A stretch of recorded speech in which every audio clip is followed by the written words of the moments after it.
100 to 102 today, FM 53102 to get in contact, or you can tweet at Ferg Darcy. We said we'd look at some of your dreams, asked you to send some in. Thank you so much to everyone who did. Paul Gill joins me in studio. Hello, Paul. Hey, Fergal. Good to be here. Author of the definitive book of dreams, and of course paulgill.ie is the website. Marcella's got in contact. Have a listen to this. Okay. I have this dream where I'm walking through a long dark street late at night. I'm on my own, yet I don't feel scared. I go into a house. This is in complete darkness except for the light in one of the upstairs rooms. The stairs are old and rickety. They creak on each step. Ooh, getting near you. Yeah. When I go into my room, my ex is sitting on the bed with his phone in his hand. What else would he be doing? I ask him what he's doing there, and he ignores me as if he can't see me. I take out my phone and I try to call him, but there are no numbers on the screen. I have an iPhone, but no matter what I do, no numbers will come onto that screen.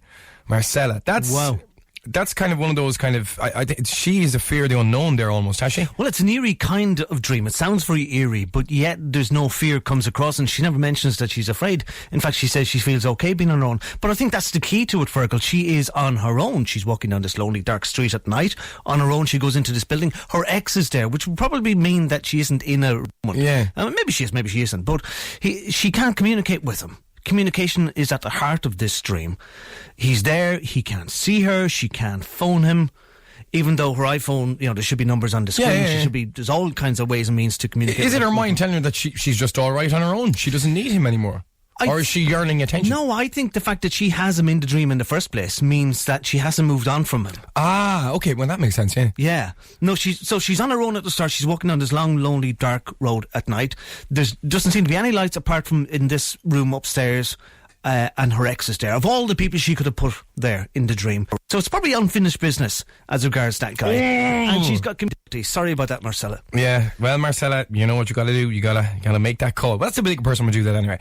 Louise has got in contact. She says, I keep having a dream that my deceased granny is in our house, pottering around the kitchen. I come in and she talks to me like normal and even asks me, do I want tea? I'm unable to talk to her and I'm wondering, should I tell her that she is dead?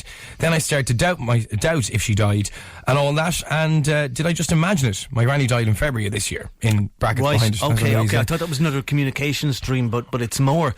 It's probably could be classed as a grieving dream. And when somebody dies like that, especially a grandmother, she's been around for an eternity. She's been around for a lifetime of the dreamer.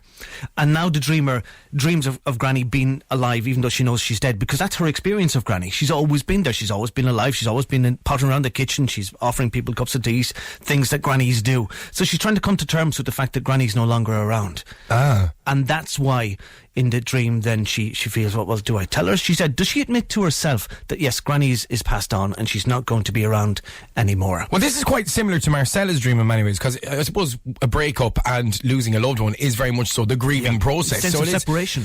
Yeah, that's quite interesting. Thank you so much to everyone who's sending their dreams at the moment to 53102, or you can email fergal@todayfm.com.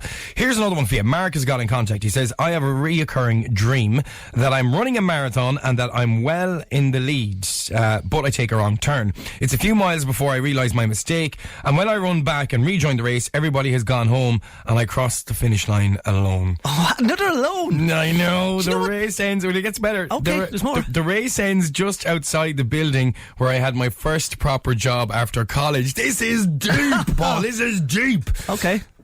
Right, do you know what? That reminded me of a dream that I had years ago. I used to do marathon running, and I used to always have this fear, what if I go off, take the wrong turn, and I'm in the lead, and I lose time. So it's probably about, making decisions. It's obviously about his work and his career, because he's included that at the end. Again, of all the things that could be at the end of a marathon, the place like where you got your first proper job. I always think of The Remains of the Day. It's a brilliant book, but the way it runs, I just feel like he's missed the bus, and I think that's maybe where he's coming from. Yeah. That he's missed the bus, or he's afraid he's going to miss the bus. Yeah, or he's afraid to make a move in case it's the wrong turn. Yes. Literally the wrong turn. So it's got to do with his business, with his career. And if he makes that wrong turn, then he's going to get left behind. And maybe something like this happened before. I don't know what the outcome of his first job was, whether that was a bad move to leave that job. maybe he didn't go on to something better. So it's very much that making a decision as regards your career, and sometimes you just have to do it with the information you've got. Hindsight is brilliant. We can all assess things. God, everyone knows hindsight, don't they? Yeah, but sometimes you just have to be brave and just do it anyways. Okay, we're going to wrap it at that for this week. Paul Gill, thank you so much for joining me in studio. Any dreams you have, if we didn't get around to your dream, we will get around to it. So just keep sending them in to Fergal@todayfm.com.